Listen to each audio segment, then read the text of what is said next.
La journée du pape François au Myanmar est entrée dans le vif du sujet. Cette deuxième journée dans le pays d'Asie a commencé par la rencontre avec 17 responsables religieux, bouddhistes, musulmans, hindous, juifs, catholiques et chrétiens d'autres confessions. Thème de la rencontre à l'archevêché de Rangoon, l'unité dans la diversité. L'unité, a expliqué le pape, ne veut pas dire être tous égaux, ce n'est pas l'uniformité parce que chacun a ses richesses, sa valeur et aussi ses manques. L'unité est plutôt l'harmonie, le partage et cela peut arriver seulement si l'on construit la paix au cœur des différences. Le pape François a exhorté à ne pas avoir peur de la diversité des uns et des autres et à refuser toute forme de colonisation culturelle qui tue l'humanité. L'avion papal a ensuite quitté Rangoon en direction de Naypyidaw, nouvelle capitale birmane. Après la cérémonie de bienvenue au palais présidentiel, s'est déroulée la visite de courtoisie du pape au président Kyo, puis un entretien privé avec la conseillère d'État Aung San Suu Kyi, qui, en parlant de la crise du Rakhine, où vivent les musulmans Rohingyas, a voulu inclure le pape dans ses bons amis qui soutiennent l'effort de pacification. Au Myanmar International Convention Center a eu lieu la rencontre avec les autorités, la société civile et le corps diplomatique. Dans son premier discours officiel, le pape Bergoglio, en louant la beauté extraordinaire de cette terre, a parlé de reconstruction, affirmant que le trésor le plus grand au Myanmar était son peuple qui a souffert et souffre encore à cause de blessures profondes provoquées par l'hostilité, la guerre et les divisions. L'avenir du Myanmar doit être la paix fondée sur le respect de la dignité et des droits de chacun, a insisté le pape, qui a souligné le rôle fondamental des religions pour aider à extirper les causes du conflit et guérir les cicatrices, en commençant par l'engagement commun pour les pauvres. Enfin, il a demandé aux autorités du pays d'investir sur la formation des jeunes à l'honnêteté, à l'intégrité et à la solidarité, base fondamentale pour consolider la démocratie et ouvrir une nouvelle ère de concorde dans cette nation aimée.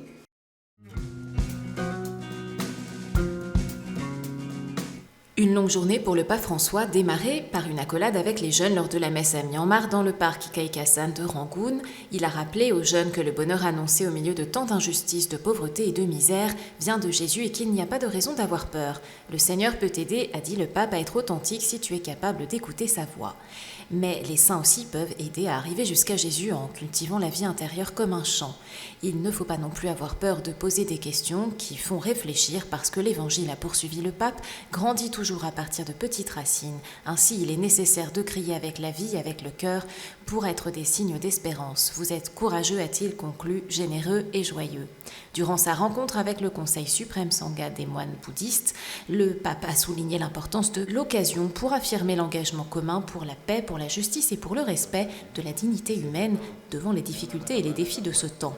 François a réaffirmé la voie commune de l'amour et de la compassion, en citant à ce propos les enseignements de Bouddha pour dépasser la haine, les incompréhensions et l'intolérance, semblables aux sentiments exprimés par la prière de paix attribuée à saint François.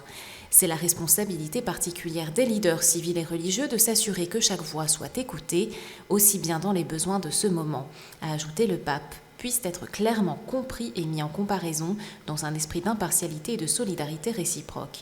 L'espoir est celui de continuer ensemble à semer des graines de paix et de guérison. Lors de son accolade avec les évêques dans la cathédrale de Rangoon, qui en tant que pasteurs doivent sentir l'odeur des brebis, François a rappelé que dans un pays engagé à dépasser les divisions profondément radicales et construire l'unité nationale, l'Église de Myanmar devait suivre l'appel à favoriser l'unité, la charité et l'amélioration de la vie du peuple, de manière à ce que la communauté catholique ait un rôle constructif dans la vie de la société. L'appel du pape François est d'avoir un rôle dans les questions d'intérêt national, particulièrement en insistant sur le respect de la dignité et des droits de tous. Beaucoup de recommandations en particulier, le fervent désir missionnaire et l'accompagnement des jeunes vers de saints principes moraux pour affronter les défis d'un monde en mutation rapide et menacé par les colonisations idéologiques et culturelles.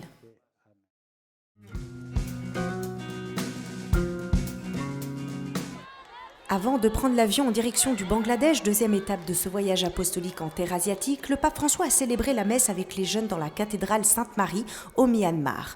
Pour lui, l'accueil a été festif et haut en couleurs, des costumes traditionnels birmans, des chants et des danses. Soyez des messagers de joie et d'espérance dans votre pays, mais aussi de la miséricorde du Christ, a dit le pape, exhortant les jeunes à mettre au service du peuple leur passion pour les droits humains, pour pour la justice et la paix. N'ayez pas peur de mettre le bazar, s'est-il aussi exclamé, en criant non avec votre voix, mais par votre vie et votre cœur, comme témoin courageux envers celui qui est malade, pauvre, étranger, en suivant chacun votre propre vocation. Une fois au Bangladesh, après la cérémonie de bienvenue à laquelle 40 bébés ont aussi pris part, le pape François a visité à Dacca, touché, le mémorial national du martyr devant lequel il a déposé une couronne de fleurs. Puis, comme d'habitude, il a effectué sa visite de courtoisie au palais présidentiel. Avec le président Hamid, il a rencontré les autorités, le corps diplomatique et la société civile. La pensée du pape François s'est dirigée tout de suite vers les réfugiés venant également de l'état du Rakhine. Il n'a pas pu cacher la gravité de la situation de ces milliers de réfugiés se déversant dans le pays, invoquant pour eux des mesures internationales opportunes et efficaces. C'est uniquement à travers le respect de la légitime diversité qu'un peuple peut réconcilier les divisions, dépasser les perspectives unilatérales et reconnaître la validité des points de vue différents, a poursuivi le pape, soulignant que le vrai dialogue regardait vers l'avenir et construisait l'unité dans le service du bien commun. Se remémorant l'attaque terroriste de Dacca l'an dernier, le pape a répété que la religion ne pouvait être instrumentalisée, ni le nom de Dieu utilisé pour justifier la haine et la violence. Enfin, il a rendu hommage au rôle constructif que les chrétiens, peu nombreux du Bangladesh, tentent d'apporter au pays, notamment à travers les écoles, les cliniques et les dispensaires.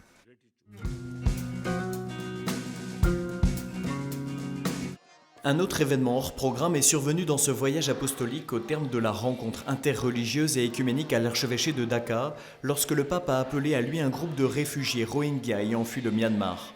Parlant librement, le pape François a rappelé la grande tragédie que vivent ses frères et sœurs. Il a demandé pardon pour le mal qu'ils subissent et pour l'indifférence aveugle du monde. Continuons à les aider et à nous mobiliser pour que leurs droits soient reconnus, a averti le pape, avant d'affirmer avec douleur que la présence de Dieu aujourd'hui se nomme aussi Rohingya. Un peu avant cet épisode, il a invité les responsables religieux à vivre dans le respect des différences réciproques, coopérant au bien commun. Le pape a expliqué que la coopération entre les croyants était le cœur battant d'une culture d'harmonie et de paix. Combien le monde a-t-il besoin de ce cœur qui bat avec force pour contrecarrer le virus de la corruption politique, les idéologies religieuses destructrices, la tentation de fermer les yeux face aux besoins des pauvres, des réfugiés, des minorités persécutées et des plus vulnérables. Cette 5e journée du pape François en terre asiatique avait commencé par la messe au Shorawardi Udian Park de Dacca devant 100 000 personnes, durant laquelle le pape a ordonné 16 nouveaux prêtres et ainsi offert une fête à la petite mais dynamique église du Bangladesh, 31 ans après les dernières ordinations sacerdotales faites par Jean-Paul II. Il les a invités à suivre l'exemple du bon pasteur qui n'est pas venu pour être servi mais pour servir. Le pape a par ailleurs recommandé aux fidèles présents de soutenir avec générosité et surtout par la prière leur difficile ministère. La messe terminée, le souverain pontife a eu un entretien avec le Premier ministre du pays, Madame Sheikh Hasina, et a visité la cathédrale de Dacca, s'arrêtant prier dans la chapelle du Saint-Sacrement. Une autre rencontre importante est advenue dans l'après-midi avec les évêques du pays, auxquels le pape a demandé de s'unir contre le terrorisme en se prononçant publiquement en une seule et même voix pour refuser la violence déguisée de religiosité.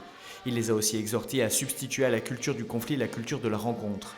L'église du Bangladesh est aussi faite par les laïcs, en particulier par les catéchistes, et se distingue par un zèle missionnaire, un esprit de collégialité et de soutien mutuel, a souligné le pape François, avant de réaffirmer l'importance de cultiver l'apostolat envers les pauvres et les nécessiteux, sans jamais oublier l'esprit écuménique.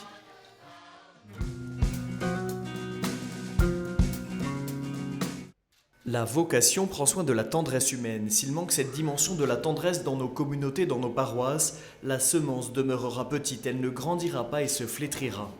Pour sa dernière journée au Bangladesh, après une visite privée à la maison Mère Teresa de Tejgaon, le pape François a rencontré les prêtres, les religieux et les religieuses, les consacrés, les séminaristes et les novices de l'église du Saint-Rosaire. S'échappant du discours prévu et parlant librement en espagnol, le souverain pontife les a tous invités à dépasser par la prière et le discernement les passions humaines, les défauts et les limites qui menacent toujours la vie communautaire et la paix. Le pape François a surtout mis en garde contre le commérage, une vraie forme de terrorisme. Il vaut mieux se mordre la langue, a-t-il remarqué, ou dire les choses en face, ou bien se tourner vers qui peut faire quelque chose. Avant la dernière rencontre avec les jeunes du collège Notre-Dame de Dacca, le pape a aussi insisté sur l'esprit de joie à cultiver même dans les moments difficiles. Le 21e voyage apostolique s'est conclu par la rencontre avec les jeunes, auxquels le pape François a demandé de ne pas vagabonder sans but, mais de voyager dans la vie avec la sagesse qui naît de la foi. Mettez constamment à jour votre logiciel intérieur, a-t-il exhorté en conclusion. Cela vous aidera à discerner le plan du Seigneur et à lui répondre librement.